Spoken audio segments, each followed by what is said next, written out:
part 2 of my top 25 favorite ChalkZone episodes. And I do apologize that I kept pushing this second part further back and back and back. But you know how it is. I have a life, and every time when real life comes knocking at my door, I have obligations to attend to, and I have to prioritize them. And, well, like I said, my real life comes first, and everything else comes next. So, I do apologize for making you all wait this long. I didn't mean to. It's just that I have obligations of my own that I have to attend to before I do anything else. So, with that said, let's wrap up this countdown. At number 10, we have Rudy's First Date, in which we have Penny at a science fair in which she is presenting an invention that involves perpetual motion until our resident bully, Reggie Bullnerd, erases the formula in which Penny has written on the blackboard. So, it's up to Rudy and Penny to gather the missing figures, whether it be the numbers or even the mathematical symbols like the pi symbol, and they have to try to get those symbols back together, especially from a biker bully by the name of Butch Biceps, who is also a threat to them as well. So, Snap, Rudy, and Penny go through a life or death situation in which they have to rescue all of the figures and make sure that Penny's science project is a success. So this was one of the first episodes that I caught ever since I was 10, and I really enjoyed watching this because just like all the ChalkZone episodes that I've mentioned, this definitely has a sense of nostalgia, and I would always remember watching this like every Sunday and just feel totally enthralled by this episode of what it has to offer. At number 9, we have a tie between Rudy's First Adventure and Rudy's Story. So let's start off with Rudy's First Adventure. Now, this was also the very first OEA cartoon short that featured ChalkZone, and this was also the very first episode of the show. And before this flashback started, it all starts with Rudy going on a sort of chase scene in ChalkZone until his parents try to call him because they're going on a summer break. So they tell him that, okay, he has to stop drawing in his chalkboard in his room all day because they're going outside fishing and doing all these outdoorsy stuff. And then we get to a flashback from when Rudy was 8 years old, and he's drawing his imaginary superhero Snap, and then he's under the mercy of the class bully Reggie Bullnerd, and, Rudy starts to draw a, let's just say a parody of Reggie Bullnerd in the form of Bully Nerd, and, Reggie sees this and makes Rudy an eraser, and Mr. Welter comes in and scolds Rudy, giving him detention to write that he should never write quote-unquote offensive cartoons and all that stuff.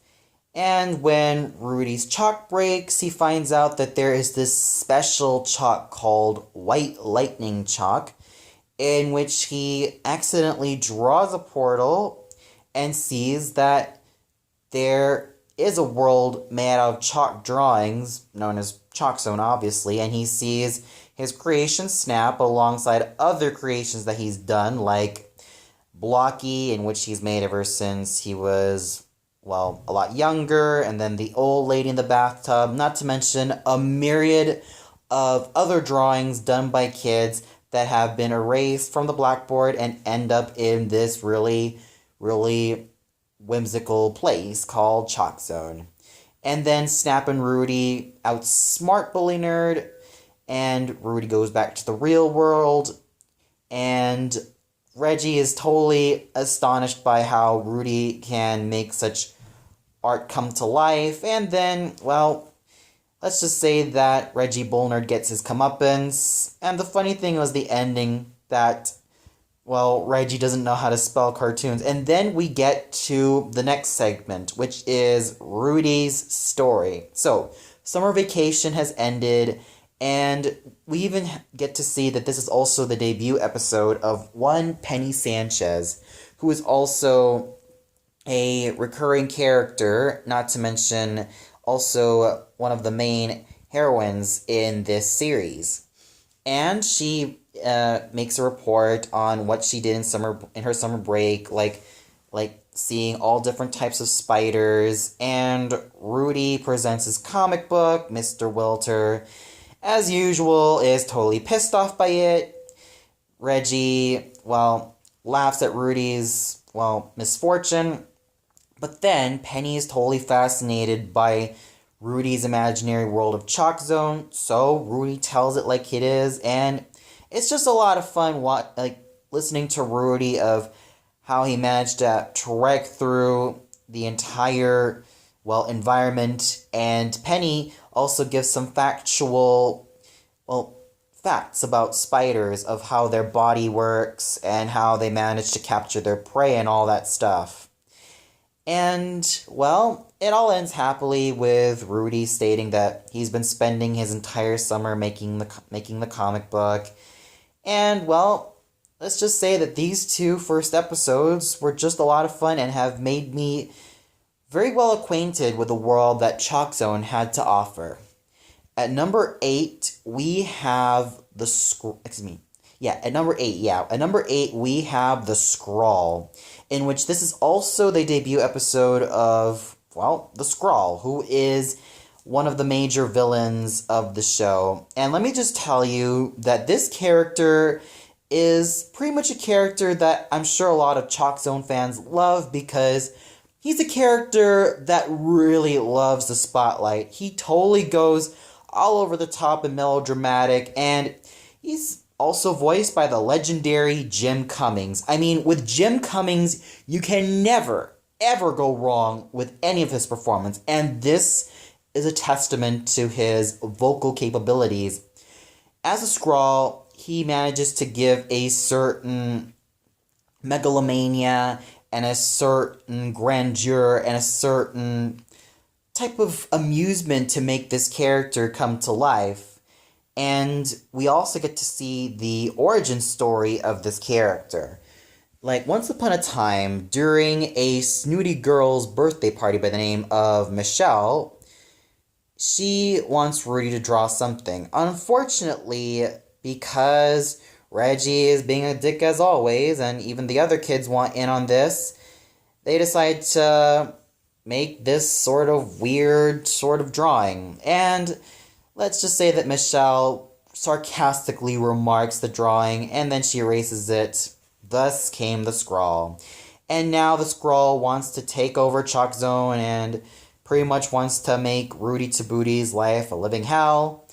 And, let's just say that it's a life or death situation, not just for Rudy, Penny, and Snap, but also the other denizens of ChalkZone, as, Rudy was pretty much the star of his own museum dedicated to him. And, the episode ends well with Rudy hatching a plan to thwart the Skrawl's plan of sending the museum to the sea. And he, ties a rope to the rocket that he's created.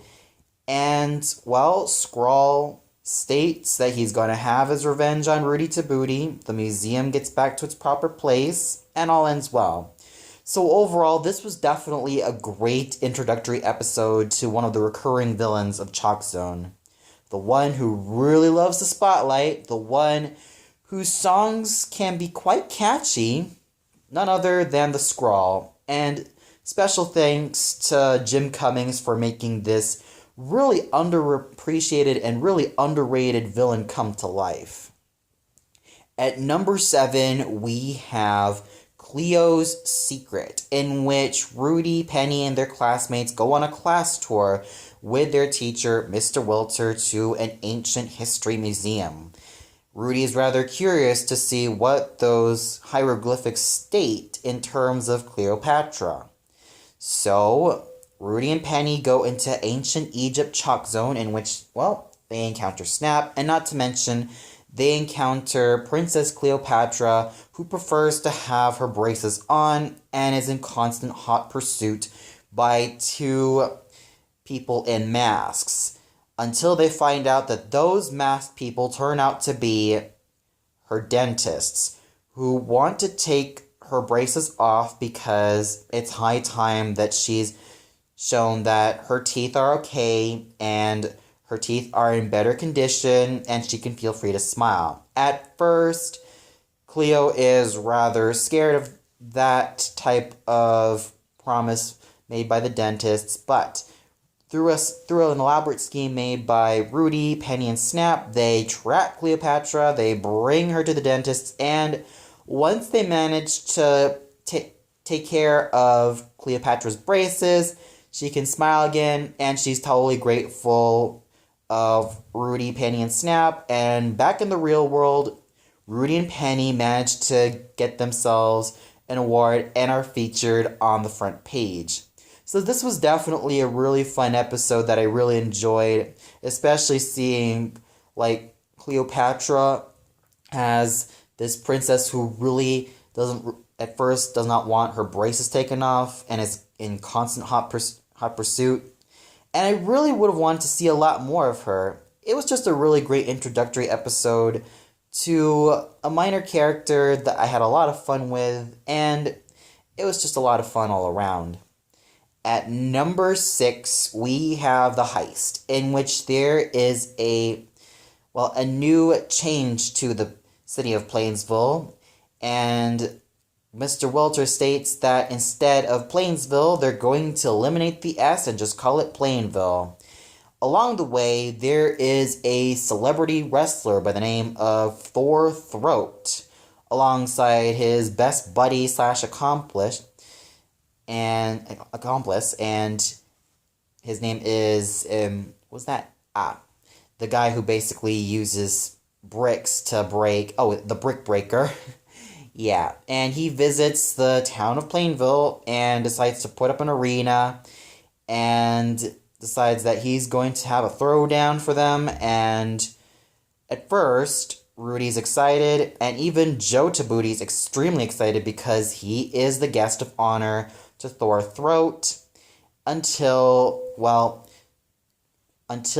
Rudy, Penny, and Snap find out that Thor Throat wants to break into the museum to steal the legendary Helmet of Woden. And there's even a drawing of another Thor Throat made by some fan who states that he's the real Thor Throat. And then there's even a throwdown between Thor Throat and the Chalk Thor. And let me just tell you that it's just a lot of fun. Like I said, I hate repeating myself, but it's just so much fun seeing these two Thors go at it with each other. And when Thor Throat manages to get the helmet, he finds out, okay, the helmet was a fake. It was nothing but a chalk imitation of the helmet from the museum. And, well, let's just say that the episode ends well, and we don't really get to see Thor Throat ever again, as I'm sure that he's went back to his hometown pretty disappointed. And all I have to say is that this was yet another episode that I watched ever since I was 10, and one that I still look back with such fondness, and one that has really left a great impression on me as well. At number 5, we have the Battle of the Hands, in which Rudy discovers that there is this mythical red chalk that can make anything like move, or even kind of makes things also go right as well. This chalk, according to Biclops, is forbidden and should not be used by anybody else. Rudy tries it out, and at first he makes a ball, but the ball goes awry. He makes another invention, but it goes awry as well. And with using the red chalk, the creations that he's done with that go awry. So it's up to Rudy and Snap to try to keep these creations at bay. And, well, he basically tosses the red chalk to the real world. And Cyclops is just rather hilarious in realizing that, okay, Rudy did something, but he's pretended not to notice as well, and he decides to, well, bring over the creations that Rudy has made with the red chalk back to his own lair. So this episode really had a lot of tension going on, and it was also the introduction of the mythical red chalk, which sadly was never used again. It would have been really cool to see it used a lot more, to see if it could also been used for even good as well. But as for this episode, this was also mainly used for, well, not the best purposes until Rudy tried it out and realized that, okay, the red chalk is not really the best chalk to use in ChalkZone, and pretty much will have to end up in the real world. But what also gets me is also the final moments in which the red chalk like rolls in the table, and then we see an ominous red light glowing, as if to tell us that there will be a sequel to this red chalk episode. But I don't think it really happened, which is kind of a shame, because this was an episode that really heightened a lot of things in ChalkZone, and has also introduced the red chalk, and I really would have loved to see a lot more of this tool being used. So this was definitely great in terms of how exciting it really was. At number 4, we have Skrawl's brain, in which we see that there is this huge brain that Skrawl has made, but is totally impressed by how Rudy manages to create a lot of things. At first, the denizens of ChalkZone are totally hypnotized by the fact that there is going to be rice pudding, and they are totally, brainwashed into thinking that there is going to be rice pudding, until Rudy starts to show off his skills, especially impressing the brain, and the brain tells Rudy that she has a wish, in which she wants a body so that she can become not only beautiful but also powerful.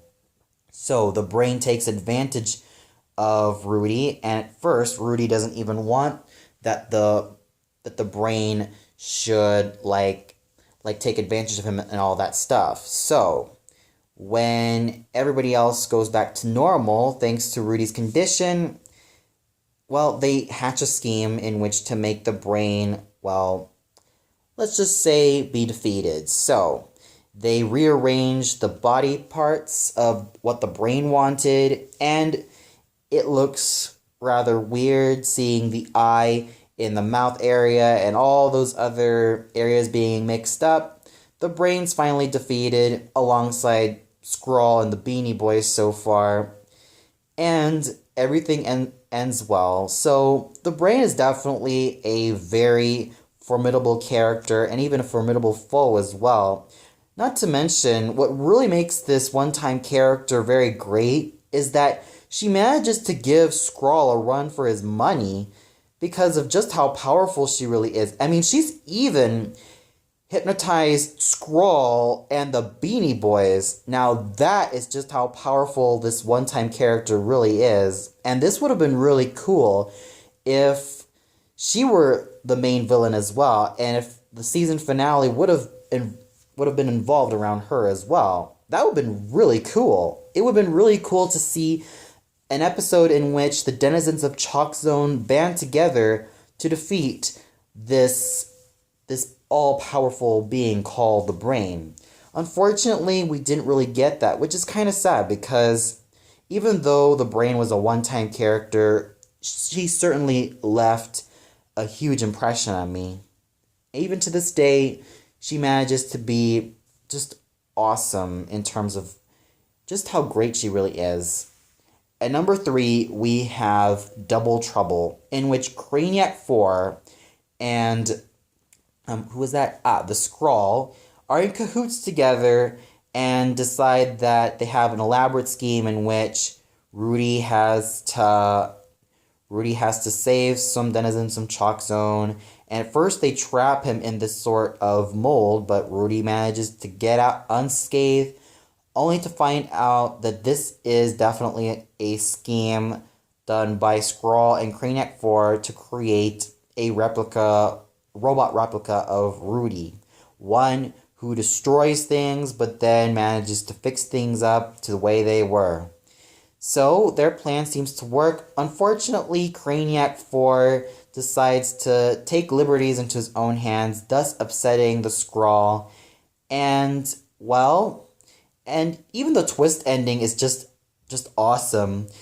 The robot Rudy defeats the real Rudy at first, but we find out that Rudy's still alive and well, and it's just only the imitation Chalk Mines, and the day is saved once again. So this episode, in terms of its twist ending, really surprised me.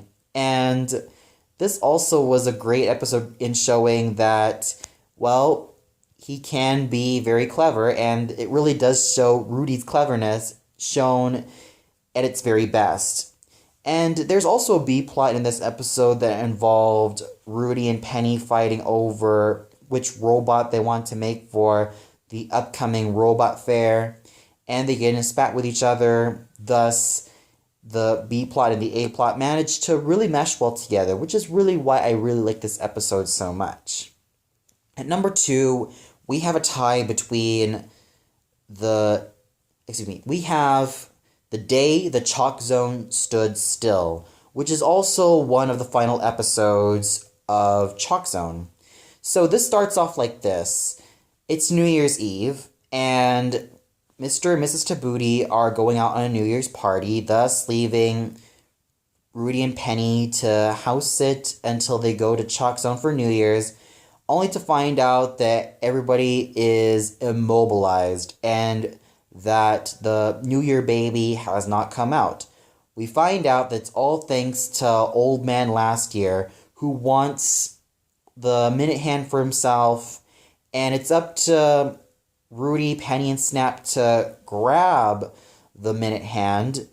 And we even see that there are a lot of old men who also celebrated last year's as well. And they also said that the thing about this old man last year was that he wants to stop time in order for him to really state that it's going to be his year all the way.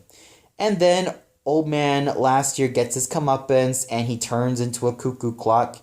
And what's also interesting about the New Year baby is that he's also voiced by E.G. Daly herself.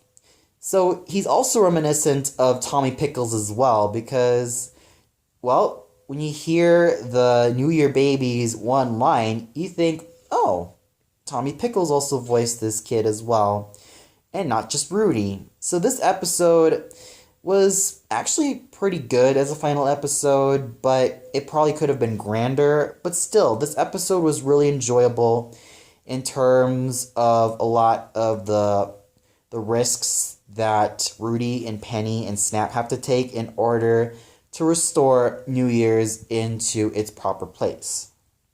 And number 1, we have The Big Blow Up, Part 1 and 2. Yes, I know I'm cheating with this because this is also a TV movie that has also been separated into 2 parts, but still, I placed this at number 1 because this has all the stops pulled. It is epic in its execution.